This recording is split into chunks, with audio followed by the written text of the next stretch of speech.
Xin chào, Vietnam. It's Ryan Reynolds here to talk about Detective Pikachu. I knew of Pokemon. I knew, obviously, the cultural and worldwide impact it's had is massive. But I was just at the age where I didn't quite know all the nuance and the details about it. So when they approached me, I sort of had to learn some of the, some of the stuff. I didn't know all the Pokemon and different things like that, but I fell in love with it. It's really cool.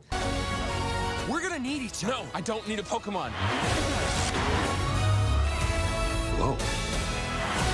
Not a ton of, I mean, the research I did was mostly just about learning about the world of Pokemon, and it's huge. It's like, it's one of the biggest things in the world. So I was learning a bit about that, and then really just trying to bring my own spin to Detective Pikachu, and mostly just have fun. I mean, I love that Pikachu's this adorable, super cute character with this like really acerbic, kind of impatient. He's addicted to caffeine.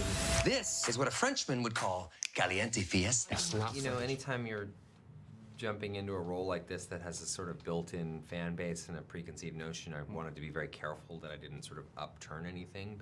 But Detective Pikachu, this particular story is so unique to this movie that it gave me a ton of freedom. So I was able to just kind of go and improvise and have fun and play with the words. That's very twisting. So I'll just do it again. I can't do it when people are watching.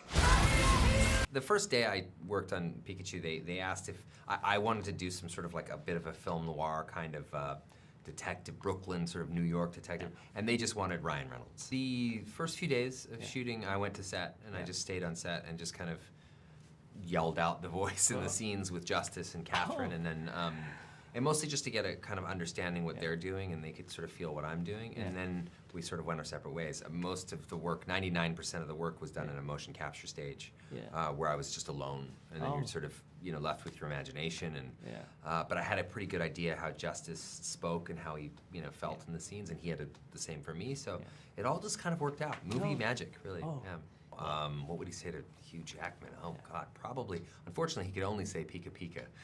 But in your translation. Yes, but his translation would probably, he would probably be pretty. He would geek out on Hugh Jackman. He would be very excited. Who will win? In a fight? Yeah. Pikachu, please. I've always wanted to do a motorcycle trip through Vietnam. I hear that's a lot of fun. So one of these days, hopefully I can do that.